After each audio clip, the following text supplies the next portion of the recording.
Welcome to Control Alt Dev, the show for software founders, digital leaders, and curious business owners who want to make sense of tech, AI, and businesses without the hype. I'm Paul Rhodes. And I'm Sean Sale. This episode is number 25, and today we're doing something a little different. So pull up a chair because we invite a brilliant guest to talk about his business and explore AI adoption from a creative agency perspective. And I'm really excited about this one, as creatives are probably the largest shake-up due to the introduction of AI. Yeah, so welcome Craig Hellen. Craig is the Managing Director of Bex Media. Welcome to Control Alt Dev. And I will start by just saying we have waited a long time to do this podcast, haven't we, Craig? Yeah, we have. We've had many conversations about the subject, but never quite got it together to get on. But looking forward to the conversation, guys. Yeah, brilliant. I'm so glad. We've had, for the listener, we've had so many conversations out walking that it's like, that could have been a podcast and that could have been we wish we'd. I hope today lives up to the previous conversations. No pressure, everyone. Yeah, exactly. Yeah. So just a bit more about Craig. So obviously I've said he's the Managing Director and co-founder of Bex Media. You're based in Gloucestershire. It's a video production and motion graphics company with nearly 2 decades of work behind them. Him and his team have produced everything from international corporate videos for the likes of Hyperion to high-pressure live event production. And they've also trained delegates on cinema-grade cameras in 10 minutes flat and, turned 8 short films around in 5 hours, which takes a lot to even say, let alone to think about what needs to happen for that to happen. Craig's also the founder of Bex Copter, an aerial arm of the business, and he's a vocal advocate in the Gloucestershire creative scene. He speaks at events, he's mentoring young producers, which I'd love to hear more about today, and most recently appearing on Scale Up Radio with Kevin Brent, talking about the right systems and habits to keep a small creative team aligned and accountable. So what makes Craig really interesting is that he runs a small creative process-driven business, and he has a fascinating lens for AI conversations. And that's where me and him have spoken most often. So most of our guests talk about AI from a software development angle. Craig's coming at it from an agency side, where the creative output is the product and AI is rewriting what's possible in his world week by week. So welcome, Craig. Great to have you with us. Thank you. Thanks for that introduction. And yeah, we've done a lot of stuff over the years. We are technically inquisitive as a bunch.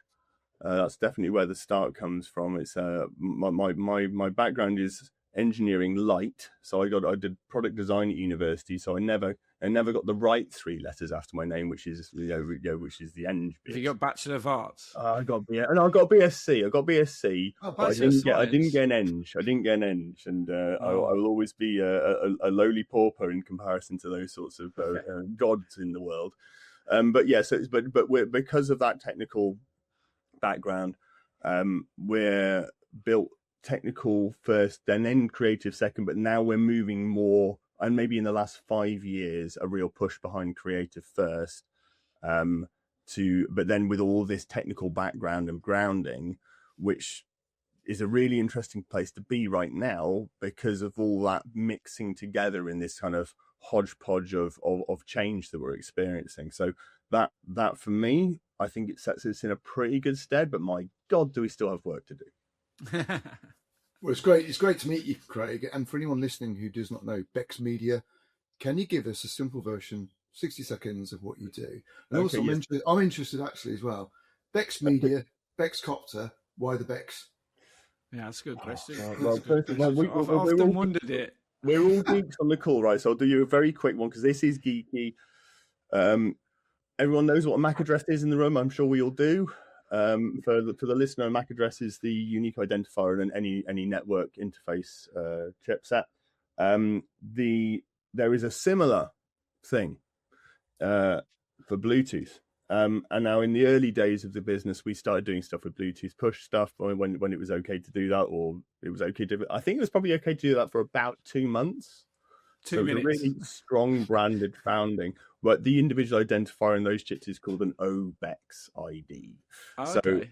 So yeah, ultra geeky, doesn't make any sense. It's not an ex-girlfriend, and that's where it came from. Bex Copter is sort of subsumed into Bex Media now. So although we don't really trade on that brand anymore, as a company, we are very quick to spot new technology that can increase value for our clients, and because of how we're technologically minded, we're pretty quick to understand it and embrace it. So that's probably, if you look back at the history, that's probably where we've always made some big moves early, shall we say. So we were very, very early in drone, and we were doing sort of bedroom engineering at its finest, with aluminium struts and hack together bits of Arduino board and stuff like that to build drones early. But that same approach of spotting something which would seem a little bit of a stretch for a company of our size, and going, no, let's give that a crack, has been a fairly consistent thing. And how do you keep up with, because you say you're you're first to adopt this new type of technology? So what are you doing daily to kind of keep your mind focused on what's out there, just to kind of grasp onto that? And being interested, being in, and like that's that. We are all interested, so that interest sort of flows, and when you. It's a really good way to kind of sense check when you're wondering about different types of people to bring into your business as well. Because you got to kind of look at, history tells you a lot. You're trying to prophesize what's next, all that sort of stuff. But from the history perspective, being interested in the tech, and then now being more interested in how, because we got a bit more experience in the creative side, we're getting a little bit more legs underneath us as far as that's concerned, and then how we can then match the two together and deliver that value in interesting ways. But just being interested drives a lot. Like, I don't know about you guys, but I was in the shower this morning, my iPhone propped up on the end, and I'm listening to something about a new lens technology. I'm not watching a YouTube video, and that's every day. That's you finding those little spots because you are interested, but you also know kind of it's important. So you've got your specific podcast you're listening to every day. So I'm a big listener of the general big podcasts. So like the DOAX and stuff like that. Then you've got things like Vergecast, and then you've got really specific things like for our industry. So we'll be watching tech stuff from CVP. We'll be watching creative stuff from motion design companies and all that sort of stuff. It takes a lot of time though, doesn't it, guys? That's the whole thing. It takes a lot of time. It's really interesting because I was just thinking while you were talking about how just even me and Sean doing this podcast, I've definitely had to keep my finger on the pulse a lot more than I normally would if we weren't doing it, because it's trying to find those stories. And as a total side thing, did you see Google Omni? Yeah, saying that's been released again, like direct potential impact on the creative industry.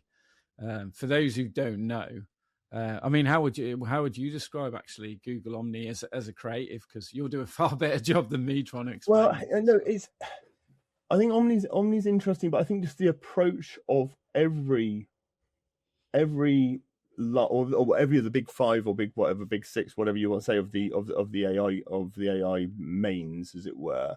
Yeah, it's how they're approaching the ecosystem of creative. I think is really interesting. And where we come into it is that we will look at it from can we control this well? Okay. Because there are still really important people in the room from the client side. So when we work with some of our larger clients, we've got creative directors, we've got brand managers, we've got all those different types of personality. That's one thing that very rarely gets mentioned is personalities or stakeholders that need agency over what they're getting. So a good example is, you go to a set, you've got a storyboard, you go and film some stuff, you start filming, everything is storyboarded, and you've talked about it a lot beforehand. But yet there are some really great collaborations that happen that change that with the client on the set. Yeah. And that could be as small as change that red thing to a blue thing, or that could be, no, let's completely switch this shot. But all of that is really important. And the way that they're responding to that is when they're seeing things through the monitors on the set, which we've obviously got long monitors and that sort of stuff. So we give them that exposure, and it's really important, that exposure, because you're looking for that kind of, you're kind of trying to de-risk things as you're going on set as well, because obviously there's time and money involved and everything like that. So you're going, okay, how can we de-risk things? So there's a massive risk in cost of shoot. There's a massive risk if you get that cost of shoot wrong, or there's a huge cost impact if you get that risk wrong. So you got to make sure the right people are in the room to be able to help and guide, both from our side and client side. So you take that into a creative gen context, and you go, well, how does that work? How can we give that level of control to the people that matter, or that level of influence to the people that matter? Us understanding what the control measures and methods are to be able to go, okay, we can do this now. So that's often where we'll sort of start and stop with a new piece of technology, especially in the gen context, is we'll go, can we, if we get to a point where we can't control this thing and we can't make this fine adjustments that certain people at our client side will expect us to be able to do, then it's not useful. If we've got that control level, does that make sense? It does. So in layman's terms, at the moment, you're on set, aren't you? Physically on set with the different personalities, like you've said, and then decisions being made. Yes, you have a plan, but what you're saying is when you go to creative AI, what people need to understand is often it's just prompt driven. It's just go and do something. It creates an output, and then when you want to tweak that final thing, where they just say, "Can it be a lighter shade of pink?"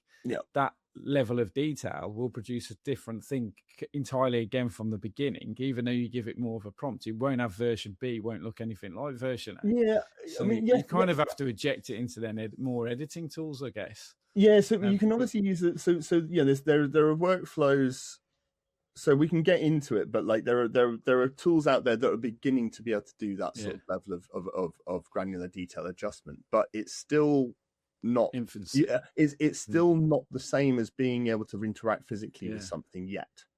So that's probably the difference. So you've got your things like Lumen, so you can really tweak the inputs and outputs, like those node-based systems, to allow a certain level of further control. And you've got your N8N systems for automations and all that sort of stuff that allow for your lookups and all that different stuff. But at the moment, for our level of work, and this, I say our level of work, we're not always doing this level of work. So we're still inquisitive and we still play. So we're not like saying, no, we're not doing this, because that would be ridiculously silly. But for the levels of work that we aspire to do more of, which is that high level creative, large scale production work, that bit is seldom talked about in that process. So you'll hear the ones where we made the TV ad with AI, and they will, but there's not a lot of TV ads being made with AI. So I was just going to say, so you were talking about the biggest impact, or we're talking about the biggest impact here for what you do, Craig. So is it scripting, storyboarding, editing, or motion graphics? And where do you think the biggest impact will be? I think the biggest shift is, at the moment, is voiceover. Okay. Right now is voiceover. Scripting, it helps. I think there's some really interesting stuff. I've got to be a bit careful about what I say, because we're developing something internally, but there's some really interesting stuff about content reuse, cleverly content reuse, and the use of AI around shot content to be able to extract further value from that content in very, very clever ways. So this is about repurposing, repurposing in an AI, in a systemic process, rather than just, I'm going to chop this up in a different way. I'm going to chop this up in a different way for the purpose of this. And this is defined by lots of different variables that pulls from lots of different places, potentially in like a network diagram, and then that defines how the AI approaches the shot content for the other outputs. I think that's really interesting.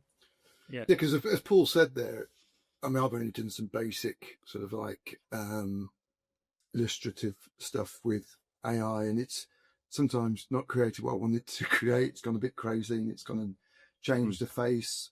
And I've said, no, don't change that face. That face was fine. I just wanted to change the background.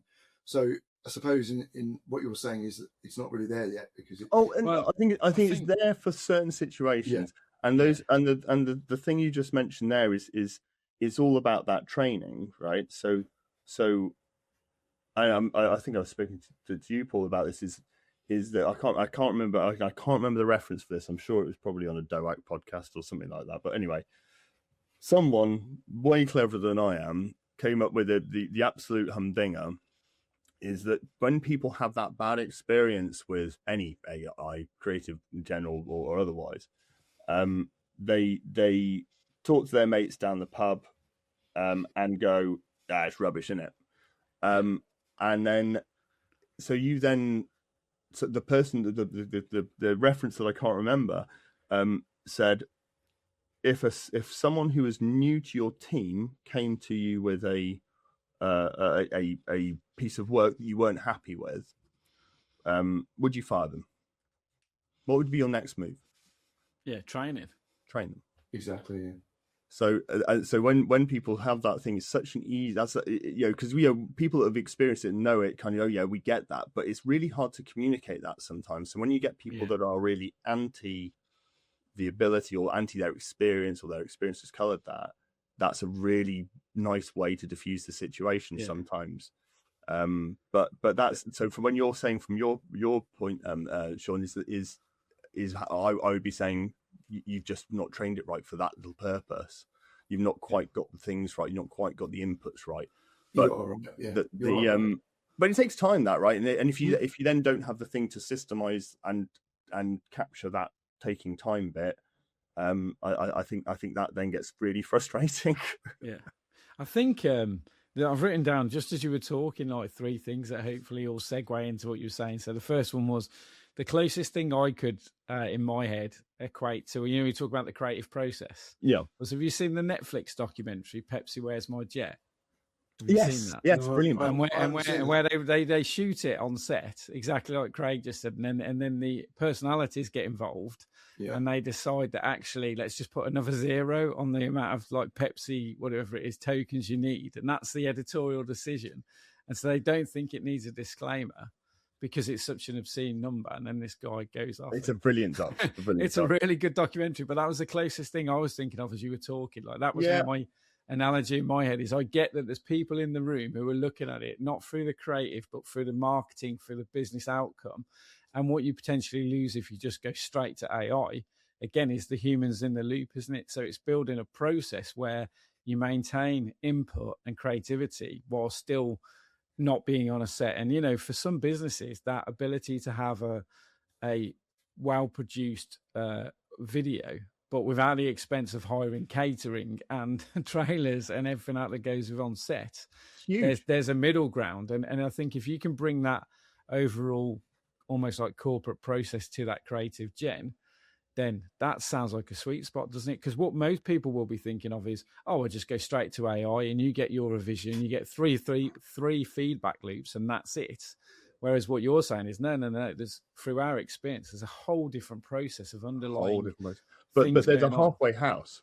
That's exactly, and that's the sweet spot, isn't it?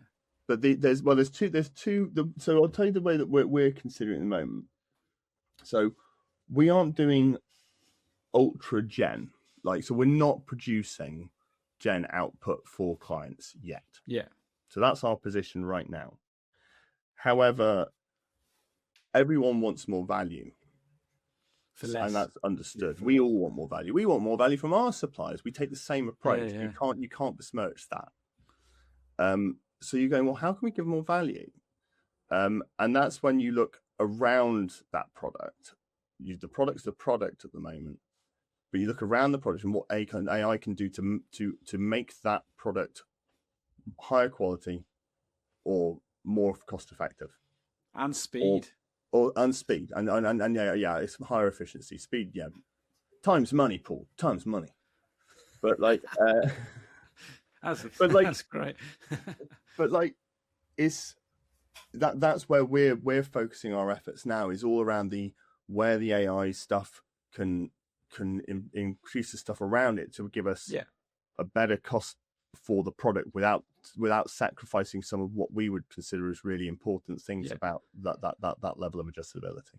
I think the common thing we're hearing all the time, sorry, Sean, is especially through agencies, is exactly what you just summarised. That the pressure they're feeling is people want more for less.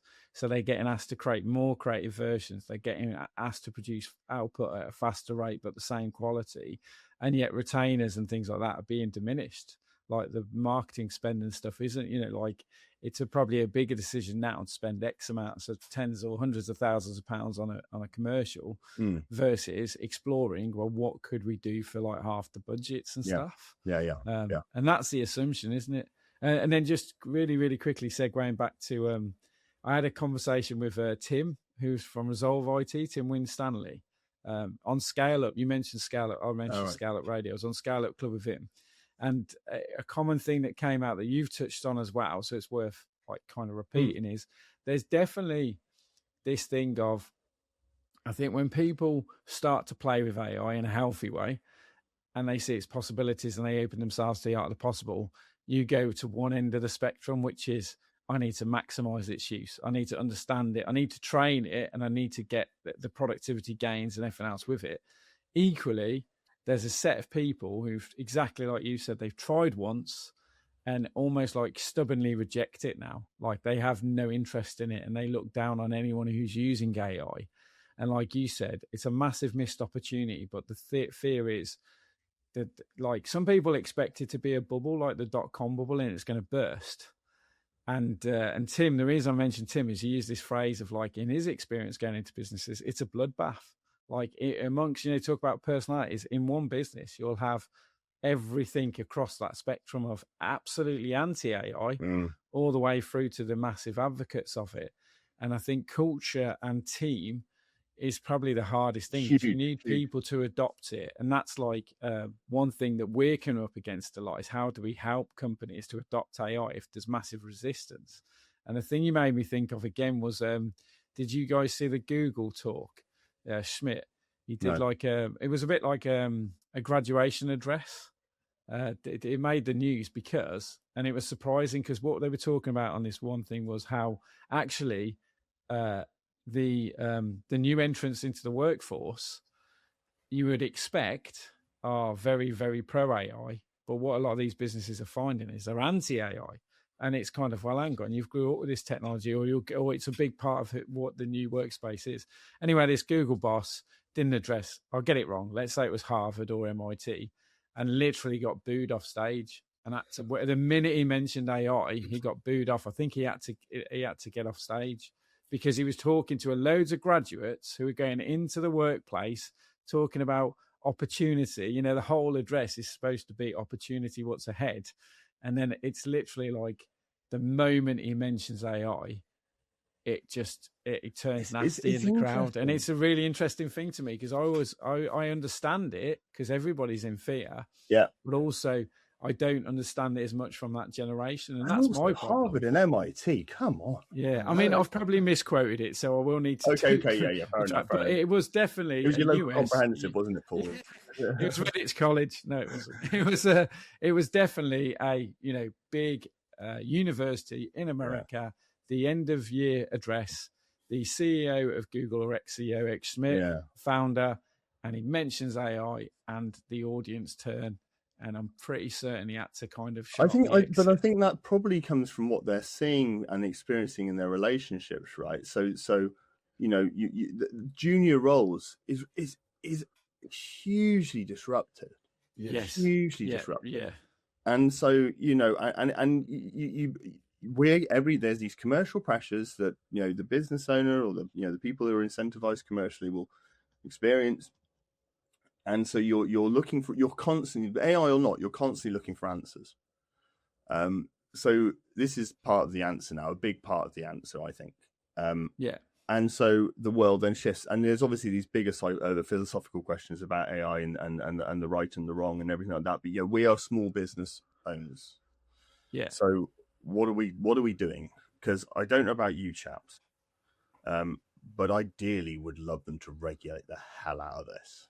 It's interesting what, you've got regulation, because I was having a conversation with another, it's like a brand marketing agency, and they've seen a lot of change. So that's why I'm really excited about speaking to you today, Craig, because he actually said one thing. He said, if you're creating a logo via AI, you don't own it. Now, that was interesting, because I'd never even thought about the legalities of things. But I mean, but that sort of thing just kind of stopped everyone dead, really, because I'm sure that's true, though. I'm not sure that's. I don't think that's. Where's that from? He claims, again, like Paul. I don't, I've not checked this out, because this was yesterday. It was addressed to me. He said it's in the fine print to get within the AI terms and conditions. So we need to all look at that, because that kind of stopped me in the tracks. And if that's true, then that's a massive deal breaker for like why somebody would pay a human to do. But then how do you know that the human being the freelancer did it by hand? We had a similar conversation yesterday. We were doing a vibe coding workshop, and one of the fears in the room was the black box. So say I use Replit, Craig, you're familiar with Replit. So I use Replit. I don't actually know what the code looks like. I don't know. These are non-technical people, and they say, I don't know how well it's built. I don't know how secure it is, all this sort of thing. And not being disparaging to my own company, but I was like, well, the exact same true is in place if you go to a company. I've come across it time and time again that we've picked up code from another company who've had hundreds of thousands of pounds. And in my opinion, it is salvageable, but terrible code, insecure, all these sorts of things. We do code audits. But equally, where it came to being actually the root issue was, but if you write code for me, I'm going to sue you and you're liable. I can't sue an AI company because the code that they produce, all that sort of thing. Yeah, so it's more to do with risk, isn't it? And liability. It's definitely to do with risk. And on that point, Sean, there's a slight nuance, I think, too, because I literally just tapped in because I'm really interested. There's a slight nuance. So basically, you can, it assigns copyright to you. So this is OpenAI's policy. So others will be honest, right? Brilliant. This is it'll assign the copyright to you. However, if somebody else uses that, the copyright, and this is, I think this is UK law. Sorry, I'm looking at UK law here. This is courts in US and UK and EU so for copyright to stand, you have to have a human author. So if you've got an electronic author, or the whatever you want to term them, author, an LLM, and you then create your logo, and then someone then brand steals you. That then if you go after them, I'm sure there's nuance here as well. By the way, can you not trademark a logo? So you can trademark it, you can trademark it, and you can register it, and that's a different level of protection. What we're talking about here is copyright. Yeah, totally. Yeah. So if you haven't got copyright, you can't sue someone for breaching copyright. Exactly. But you can trademark the logo. Put it through the registered process, done. Yeah. I mean, and this is probably exactly what happened with the Google guy on stage. That, as you said, Paul. I've corrected it as well. It was Arizona University, and he didn't have to end early, but he got jeered as soon as he mentioned AI, and it made the national news. We got 2 fact-checking Santas in the room. I was on BBC going, well, please tell me I've got it right. I don't want to. But these Chinese whispers, like we just said, exactly. It creates this fear, doesn't it? 100%. And on that fear thing, I don't know about you guys, but you've seen all the stuff. So we're going back to what we're doing. We're doing stuff around the business. So using to create production documents. We built our brand guide in Claude, and that speeds up. We're producing documentation, which is really important for everyone, and that from a regulation point of view, we're producing that stuff at a rate of knots now. Like it's crazy. We're capturing all the project comms.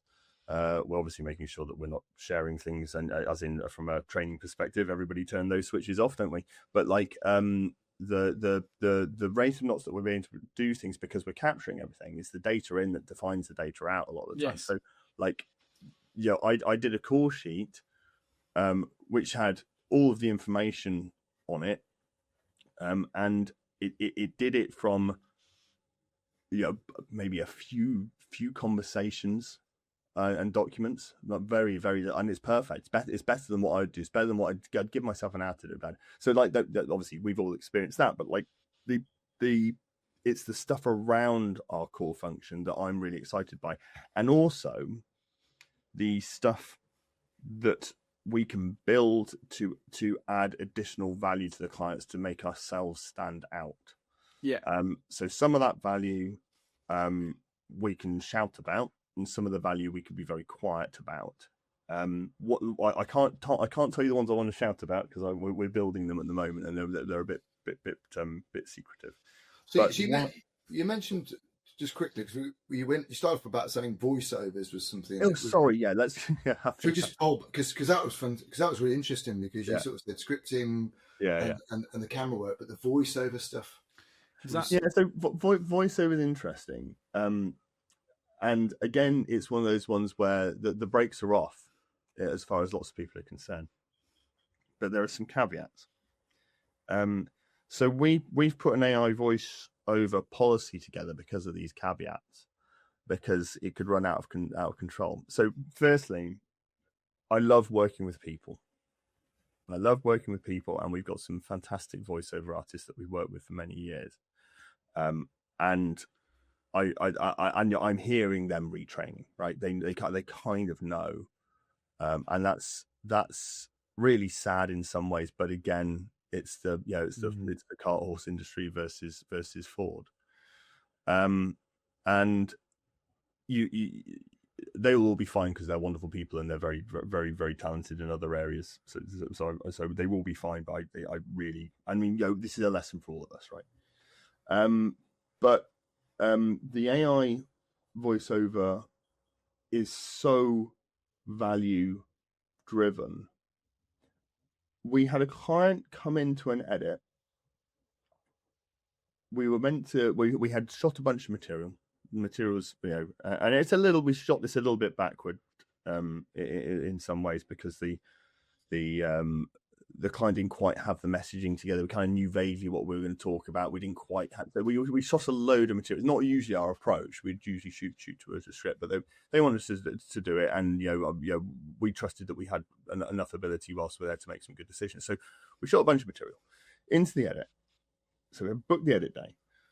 The edit day came. The client turned up. They were meant to have a script and a structure together, neither of which came with this client. So we're then in a real sticky situation where we've booked time for them and we want to deliver them. They kind of know that bit should have been done, but we still don't want to have that experience, right? Like, so you get into that thing, the project, the context, you go to your whatever the system is to generate, and you generate a script in X amount of time. You then look at the script and you work with the client and go, this is a bit shit here, a bit rubbish here, a bit rubbish here. Let's talk. Also, within 20 minutes, you've got a working structure for something as a script. It's not perfect, but it's a working structure. But one of the points about making when you're doing the edit of things is that sort of cadence of the voice and all that sort of stuff comes into the field, especially when you're considering something like a brand video and things like that. So if you didn't have that, if you didn't have something that felt good enough to at least get going on, that day would have been done. We wouldn't have been able to do it, because then it's me coming in here using my scratchy voice, trying to get a rubbish track, which will take more time, which will take another hour of time, and then processing it. We're at lunch before we've got to the edit. We've got a day in the edit. Yeah, and we were editing within 45 minutes, and that's huge. Just that little bit is huge. Yeah, it's that flexibility that you can give clients, isn't it? Is the bottom line. Is it's all about the market and what they'll pay for, and the one who gives them, like you say, maximum value. And if you can give them flexibility, because an alternative competitor would have said, no, there was a day booked, we're going to charge you for that wasted day. That sort of thing. You've held up the project, and it's giving you that flexibility. The one I've used, but the gen of it, yeah, it was used. Yeah, the one I've used, it was the end product. It was the end product. So that's when you have those little light bulb moments with things like that. Like, okay, there's enough controls. There was enough options. We kind of knew this might work. We at that point we really didn't know whether we were still going to need a human to step in. But actually, at the end, that client was, after the adjustments and after, because we're careful about how we do the design of the voices, because there are enough ways to do that. Yeah. That was an interesting one about the voice. And that's really probably the biggest shake-up for us at the moment. Yeah. Have you used ElevenLabs much? Yes, that's what we use. Is that the one you use? Yeah. I've only played with it, but what I was doing with it was... it's probably, again, just me being how I like to ingest information. So we use like Notebook, as I mentioned before, for like audio transcripts on documents. I was literally pulling loads of documents together. This is before Notebook. Putting it into almost like a script using an LLM. And then I was getting ElevenLabs to create an audio track, and then I'd go for a walk and just listen to the transcript before they did like read aloud and before they did all these. I'm a real audio person. And so I used it a lot, but I know people who are having great success with ElevenLabs where they are spending, 10, 12 minutes to train it on their own voice. Yeah. And then they're using it things for like LinkedIn notes, WhatsApp notes, all of that sort of like thing where it's a cold prospect. They don't know your exact voice, but it's like a really, even a family member would go, that's pretty good. So and again, when they haven't got a point of reference, it's uncanny. The use of that tool there. So we've got one of those that works inside our edit suite. So if obviously no voiceover people will do this yet, but there's an interesting sideline about voice, about the licensing of voice. Let's go at that one. Yeah. So voiceover that you buy on ElevenLabs. I've done a little bit of digging on the license, mainly to make me sleep at night, frankly. Is pretty open from what I can see. And from the 4 different LLMs I went to check this, because I'm very, very, very risk averse as far as. Have to be, don't you? Yeah, the lawyers are a knocking, right? You just never know. So it's free to Gen. Oh, sorry, you pay for Gen at whatever license. It's commercial rated license for that Gen. If you use, and then some of them because some of them are voice clones on the platform. Yeah. And some of them are generic voices, right? So you get your generic voices at the free one. I still don't think you can use them commercially when you're free. You go to your next level up where you can use them commercially. You then get opened up to your voice clones on platform. Now those are people who have given their voice to Eleven, or licensed their voice to Eleven for a period of time, and then they have a scale of like, it's almost like a ratio increase on the token cost or something, or whatever. You have to pay a little bit. Yeah, it's a premium. Exactly. And now that we don't offer, and there's 2 reasons why we don't offer that. So we offer voice designed for our clients, not using pre-built voice. I agree with that. Voice. Yeah.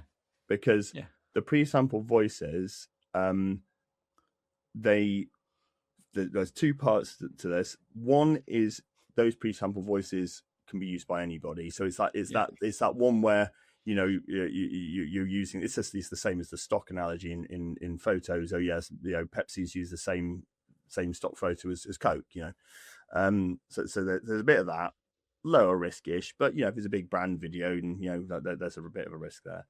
But the big one is time and license time and availability. Because as soon as because we obviously, when you work with people, as long as they're still in the industry, you can phone them back up. Hello, remember that guy? Remember that gal that we did that voiceover for? Are you on about the voice might disappear off the platform? If the voice disappears, you can't. You've got to read the whole thing. You can't get back to it. Yeah. And the people that are operating outside of the rules would then go and use the voiceover gen and then fire back through to me make another voice. We would never do that because that's breaking the rules. Yeah. So that with there. So what we do is we'll design the voice, then we will then host it in our account, and we'll charge a small fee. So we charge the fee to design it, and that's time, and then we'll charge a small residual fee to hold it on 11. Yeah. That then you just build it up, and then you say that is theirs. We are not going to use that for anybody else because that has been designed for you. Because that is basically your IP that's gone into it, and then that. So yeah, that's really good. So you're giving them exclusivity of that voice, which means that they won't see it on 10 other brand videos. Exactly. Yeah. Exactly. And the human voices that you used to like obviously employ. Are you using their voices at all and slightly tweaking it to become this AI voice? No, because again, that would. So there are human voices now will stipulate this in their contracts and their terms of work, which is good. What, that they won't be part of AI? Yeah, they won't. See, I think that's arse about face. If I was yes, and then, so there's nuance because I get it because that's it's their voice, IP. Yeah, that's their IP. Business. Yeah. So, but the writing's on the wall. Yeah. What I think the smart way to do this is to give the value where the value is due, and basically do a similar model to 11. I'm probably giving an idea away here, but I'll do it. I don't care. But like, do a similar model to 11, but on an exclusivity basis. So we can say, right, I will make, as long as you don't using my voice to swear and say horrible things and all those normal things that you get at the end of the terms, you can use it for your over-the-top advertising, or you can use whatever the use is, and you can do it for 2 years. And I won't do anything for these people who are your main competitors, and I won't do that for 2 years. And then you can go on, and then I will then get residuals, similar to how all the other residuals contracts. Yeah. I mean, you basically become you basically digitize your voice through AI. Become a management system, really. You become a virtual voice, and then people can use it just like our music has been for years online. In terms of you go and buy an audio track to use for the podcast or whatever, and you pay a fee. The shrewd voiceover artist who can see the trajectory, what exactly as you said, become a virtual voice. And the reality is, those days when potentially, I mean, I've never worked in the industry, I have no grounds for it, but I would imagine there's certain days when you wake up with a sore throat and you can't work. There's certain days when you have holidays and you can't work. This means that actually your voice could be working when you're asleep because people are using it. As long as you set up, like you said, a commercial model. Yeah, the commercial model. Says, like no porn, no gambling, no animal cruelty, whatever you want to say. But you can restrict it. Use for this. This is the residual I will get. Yeah. And you'd be much more interested in royalty than upfront. So if you want me to come into the studio, 100%. I mean, my closest reference to this is Toast of London. I get it. Fandango, but that's what I've got in my head when you're talking, and I'm thinking like. You don't have to travel, you don't have to do this. Yes, your royalty will be a lot lower, but you can scale it out to thousands of audio recordings a year, whereas your capacity might be, I can do 200 recordings a year. 100%. And it's kind of, you could be on audiobooks, you could be on adverts, all this sort of thing. Raise your own profile as the go-to one for an English that Troy guy who does like the welcoming, that sort of... Oh, Troy Hawk. I love him. I love him. I love him. So I don't know if you've seen that, Sean. Oh, it's like, is he American? No, he's British. Is he British? Is he? Yeah, he's a Brit. I don't know how much about him. But he does like people hire him. So good. The greetings guy. Yeah. So there's a famous one on YouTube of him.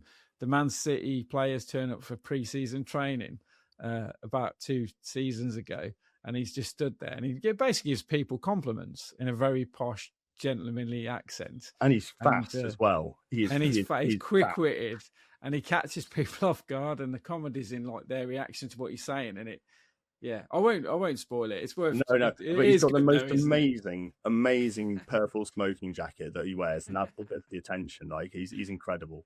He's incredible. But I just think there's stuff.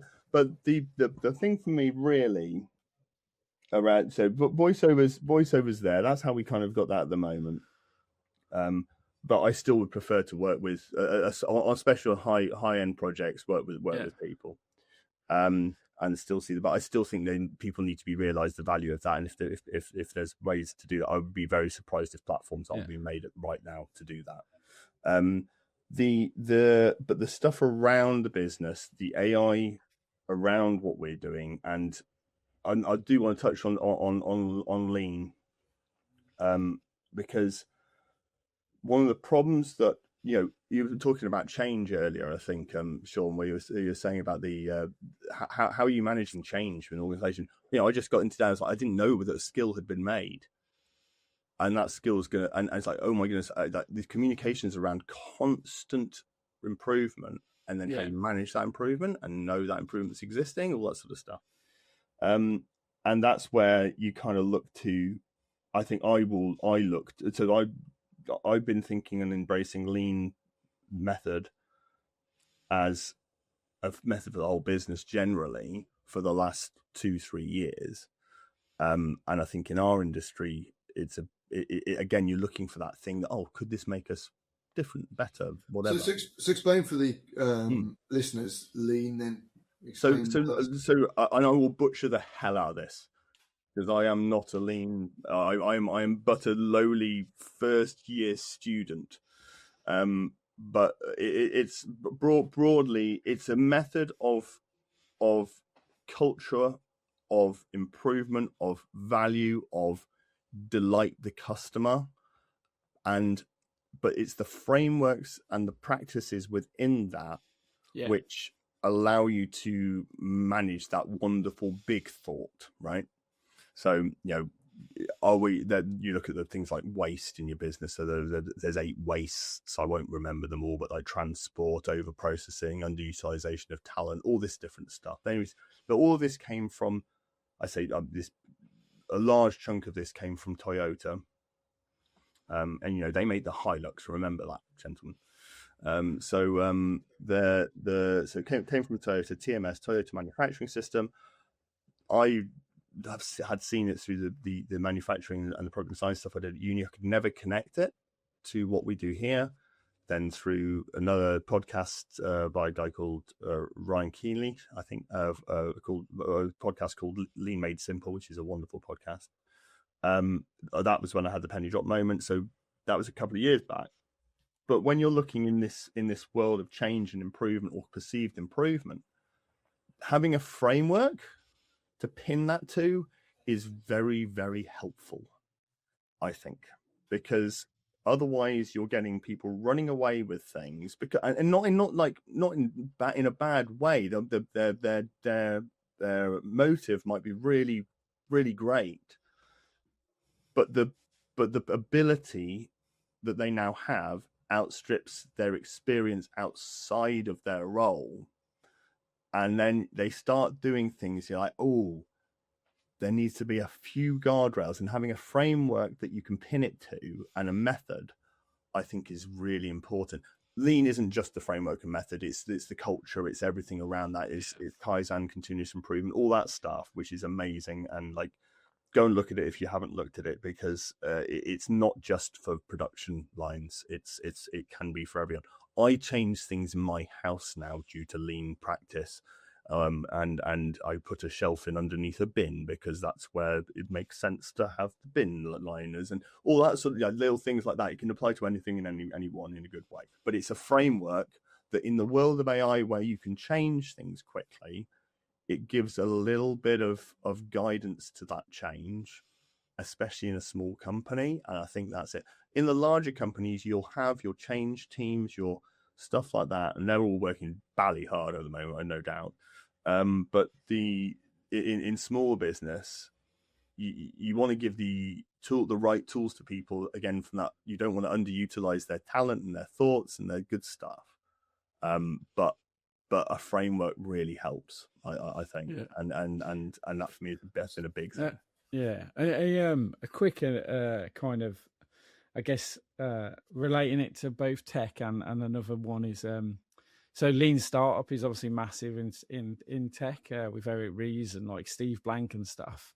So obviously tech have used it to, part of the lean startup is the minimum viable product. So trying to build only what you need to prove and validate your ideas. The best example I ever heard of lean outside of manufacturing that I could relate to was we worked with a company called Senpai Consulting, and they're basically like lean experts who go into these manufacturing engineering businesses. That's their thing. And they were trying to explain lean to me. And I was like, and they were on about almost like, in a prison, there's like a picture of like tools and where tools are. They were kind of saying they do that sort of thing to make sure tools to hand. And then he dumbed it down to like, do you eat Subway? And I was like, yeah. And he said, Subway is lean. Yeah. And he said the fact that there's like a bread part where one person's job is just to get the bread, cut the bread, toast the bread, that's it. And they pass it on. And then the next person says cheese or whatever it is and meat, and then the salad, and then somebody else typically pays. That's a production line. And it's not coincidence that it operates like that. It's designed, it's planned, and they actually have metrics across the business where it's like, there's different timing intervals of like how long it should take for a Subway footlong to get through this production. And when you think of it like that, you're like, that applies to any business. As I was like, there'll also be timing intervals for when they pump that bread smell into the street. Yeah. But it's like, even just looking at that front of counter, then you think about the same logic is going on behind the delivery of the products, behind the what you don't see behind the scenes, all this sort of stuff. And it also scales up and down as well, that like if they have a big queue of so many more people, then more people join the thing and that kind of thing. So the what it does when we're framing it in a creative context, it's when I talk to the team here, and it's a hard thing to talk about, like, because you're saying we're going to be looking into what we can do with AI, and that's scary for someone where they're hearing all this stuff going on. We all know that relationships matter. We all know that people matter for those relationships. And the salesperson A goes out, they've got this car, they've got that briefcase, they've got those marketing materials, they've got this much time with the clients, they've got this patch. Salesperson B goes out with that's exactly the same stuff. One person sells more than the other. Why? It's because of the relationship they have with that person at the other end. And that's Maslow's hierarchy of needs esque like stuff, right? So like that's where value will still be, in my opinion. I think the world is going to change, but when you're thinking about that and what that means in the context of what we do in Gen and all that sort of stuff, if you take we're taking the approach of going, we're using lean as the framework. We are going to be embracing the cult from a cultural perspective, embracing technology as we always have done. But with the way you frame that, and the way it's not even spin, it's completely what I believe is, if we use this in the right way, we're going to hopefully delight our customer more. If we use this in the right way, we'll hopefully have more time to be in the places that we enjoy being, in the creative space, with a camera in our hands, all that sort of stuff, like the touchy feely stuff that I got out of bed for. I have been getting out of bed for the entirety of my career so far, and long may that continue. Touchy feely. It's a touchy. Like, there is something special about that from a human. I'm capturing an image. No, definitely. I mean, that's what AI has the power to do. And we've talked about this. Is that you look at it at one angle. We're talking about lean. We're talking about process and making the business efficient. So I think AI is mislabeled as like just a productivity tool. But what you're really talking about is, well, if you free up the trudgery of the business, the boring stuff, the stuff take the boring don't away, get out of bed to do, what do you end up doing? You end up building trust, deeper relationships, and delighting your customers because you're doing your best work that only a human can do. Yeah. And so, yes, you will have the scenarios where GenAI is a perfect fit. You can turn it around. It's a bit more transactional. But because that job only took a tenth of the time it used to take, you've now got more bandwidth to do the bigger sets with the more, the more bigger budgets, all this sort of thing. So I see it as an upward trajectory that a business of 4 can produce the work of literally 10. And it's going beyond that. Maybe it's work of 4 people with a lean framework behind it can produce the work of traditionally 40.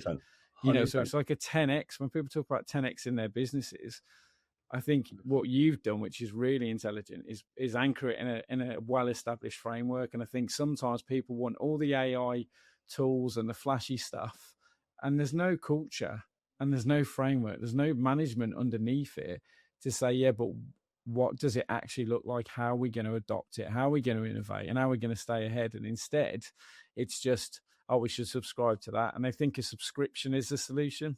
Oh, just subscribe to that. And then you've now got Claude. What are you moaning at? It's like, but I have no time to use it or to understand what it can even do. Exactly. And the other massive advantage to using a framework, and again, this isn't, it's a question probably for people who are consultants like us in any paradigm is, well, all of a sudden you have got a bit of an oracle available at your fingertips tips that knows that framework. So the fact that you're anchored in lean means you can go to an LLM and you can run an 8-waste exercise with it. Do you know what I mean? And it's kind of, whereas before, if you were starting with a new framework, you would kind of be, textbooks, consultants, training, lawyers. You can go deep into it, but you can now, lawyers, you can, but I think that's the thing is, like, we're doing something with a sales team and they don't have a sales framework. So like I was going in with this premise of surely you've got like a framework underneath all this, whether it's Sandler or something else, and they don't. So when it comes to say, well, after every meeting, do a debrief, there's no framework there to say, well, how would you score? And so they're creating everything based on what they do. But if you actually go and find a framework that's, is principled and predates AI, don't go for something that's just come out now. Go for something established. Most of them date back to the 70s and 80s. Yeah. The method of how you apply it should be questioned, but the rationale behind the method is still relevant. Yeah, and it's principles. And that's an important sort of segue here. Do you have rules internally then in Bex Media about when you use AI or when it can't be used? So and again, it's really hard to manage that, right? Because this, as soon as you produce something, it's outdated instantly now. So we have principles of what is right and wrong. We don't have rules of exactly what you can and can't do, because it's then a sort of a moral code for how you do it. Now, in a small team, that's a little bit easier to manage, right? Yeah. But that's why these changed people, as I said, are working. Oh God, I wouldn't like to be in their roles in these large companies at the moment, because you've got your commercial pressure up here, and then you've got your regulatory or internal management pressure down here, and they're in the middle, and it's and the amount of times where I've talked to a coder, one of my friends who's a good friend, and talk to him regularly about the fact he's a upper weight developer, PM level in a very, very big financial software company, and they're having to use Copilot because of regulatory, and he knows that this is not the right tool to make his work easier and make their product better, but in their regulated environment, that's what they have to do, and that's the hard bit. Well, that's a competitive disadvantage, isn't it? Because and that's where I think it's the bigger shift. Yeah, you'll have other companies who, I mean, my wife works in education, and obviously, again, it's mandated that they pay for Copilot, right? So they have to use it. They haven't been given any training, so it's all well and good giving somebody a subscription, but they don't know 90% of what it's capable of. They think Copilot is just, it'll help me write an email. And that is the extent of all they think it can do. And so they don't, it's just really weird to me that why would you spend... someone else mentioned in a large corporate that we work with, someone else mentioned something where they're seeing the output of the emails, they're all fine, they're all right, but they're all the same right. And that actually starts coming across as wrong at some point. I think your approach of culture is the biggest thing that I've seen as a barrier to AI. Is companies don't have a unified culture. They don't know, forget AI, they don't have a policy for innovation, full stop. Like, who's responsible for emerging technologies within the business. And you know, we're talking about AI in terms of the last 3-4 years. Yeah. Why on earth weren't they doing it as a digital transformation strategy? You know, like there's a million ways to do stuff for the last 20 years other than a spreadsheet. And yet people are now going from spreadsheet to AI. And it's almost like you're missing a massive digital transformation step of like, we've had a few projects, haven't we, Sean, where we're like, AI is actually not the solution here. Like you've come to us because of the buzzword of AI, but actually you just need like a really small micro little portal thing that's got no AI built in it whatsoever. And it's going to take away that admin, give you the report you need. And it does it. You don't need to pay for tokens and all this sort of stuff. So it's like people are jumping because of the flashy buzzword. Absolutely. And they're doing it without a culture that endorses what you said is it's right and wrong. It's a culture that endorses the what you're allowed to do, but it doesn't confine you to micromanagement, which is this is how you have to do because everything. And also by next week that micromanagement book is rewritten. Yes. Yeah. That's how quick we move. Yeah, I think we just to wrap up that section. Well, what I've got to express to the client, sorry, not client, listeners, is just the fact that in the conversations I've had with Craig, we have only skimmed the surface of what he's done internally with like Replit and building stuff and process. But I think in that conversation, it's very, very clear what your culture is, what you've based it on in terms of the framework, and the fact that process is everything at the heart of your business. And when you get your processes right, with AI as a potential addition, then it frees up your people. That's what all this conversation has been about. Is everything goes back to how do I do the work that energizes me, and how do I get rid of the work that drains me? And I think a lot of business owners and team members tolerate shit. They tolerate stuff that no human being should be doing in 2026. Is no longer an excuse. So I'm looking at like these small little videos that people are creating now, and one comes to mind, Chloe versus History. Have you seen that one, Craig? No. Okay, so this is a female avatar. She looks very much like Lara Croft, so she's very attractive. And he puts her into historical movies, only 35 to 60-second clips. Yeah. But he's done absolutely superbly well. Yeah. He says that it can go back and sort of go into the trenches in World War One, and she goes it down to trenches, and she's going squeamish about the rats, and she's having a conversation with the soldier. And it's really clever, right? So she also goes on the Titanic and says, guys, stop eating your dinner. You need to get off. The ship's going to sink. And they say, it's unsinkable. And you can tell slightly she's AI, but it's interesting. It's a completely, it's a really interesting thing. And and there you're communicating something in a way that would be completely unfeasible. And it's getting a message across probably to a different audience. They're learning something along the way. It's the educate, inform, and entertain at that point. It's still be. Well, I wanted to go, as you say, we've got to do another podcast because we've got so many questions. But when you look at, we all have movies and where it's going to go. This particular artist said he can do the historical stuff. He can't do the stuff like now. He couldn't sort of walk down Birmingham High Street because it just can't produce the same as that. He's using Sea Dance, wasn't he? Yeah. But again, that might be going back to Craig's point at the very start, is training. If this guy's like really good at doing the AI up to this point, but he's got no background in this, then he wouldn't necessarily know the expert skills that somebody else could. Because it's definitely AI is definitely capable of doing the modern day. That's so if we were going to do that, you'd go in there and take an HDRI of the whole location. You'd do 360 cameras across the whole location. You'd put that as your inputs, and then you'd build. There we go. So the expert, that's the piece of it, isn't it?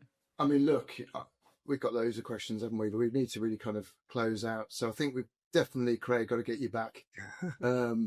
Because I've got so many questions and I'm just fascinated. I told you be a good guest. I was like, you did. I said we just need to make it a fireside chat because we don't know what we're going to talk about. What we do know is it's going to be gold. So I'm really pleased with today. I honestly, and I really like our conversations for the years. We over the last couple of years, probably in the last year, really we've been properly nattering. Yeah, and again, it really comes back to that relationship, right? We're two people looking with two different viewpoints from our industrial perspective, but with a very common sort of outlook on technology and business and progress and all that sort of stuff. Although you're a little bit more progressed than our little business, Paul. But I don't know about that. The talking to people about this stuff, especially in small businesses, like, we're on our own a lot of time. That's where networking stuff comes in. I think we still need to talk to each other because we can. That's the LLM. It sorts and it's helpful, but those perspectives that you get actually when you get into the weeds of the individual organizations, and then having that context from someone else who has a similar set of weeds, and then that relationship can really change your opinion and your perspective and all that sort of stuff. And I think that it's a wonderful format, the podcast, but those conversations I've taken a lot from Paul, and like, totally. And it's just good to keep talking about it, because I think we all owe it to ourselves, our staff, and our customers to keep talking about it. Yeah, I think that's perfect as well, where you say the networking side, because as Paul said, we've had to become better at sort of getting the knowledge funnel of what's going on out there. Yeah, because otherwise you can't do a podcast like this. And I think it's brilliant to see, refreshing as well to see from your sort of side, how you're coming at it. Because I mean, we come at it from the AI dev side, but how differently this lands in a creative business. And I think that's brilliant. And I think just to wrap up, Craig, where can people find you and Bex Media if they want to, see your work and get in touch? Yeah, sure. bexmedia.net's the site. And normal socials. I'm most active on LinkedIn, as you may well expect. But yeah, just type business on LinkedIn is / moving image. I think I got that earlier on the custom URL on LinkedIn. But then just me on LinkedIn, Craig Hellen, HELLEN. Excellent. Right. We'll make sure we get all that in the show notes. We will do. So thanks, Craig. We are definitely going to get Craig back. So if you enjoyed this particular podcast, do us a favour, follow the show, whether you're listening or you're watching us on YouTube. Leave us a rating. Just got 30 seconds and just share it with one another, or another fan, another leader who gets something out of it. That's how the thing grows. Thanks for us. Yeah, we'll be back next week, episode 26. Until then, keep building, keep thinking, and don't believe everything LinkedIn tells you about AI. Cheers. Nice. Cheers. Thank you, Craig. Cheers, man.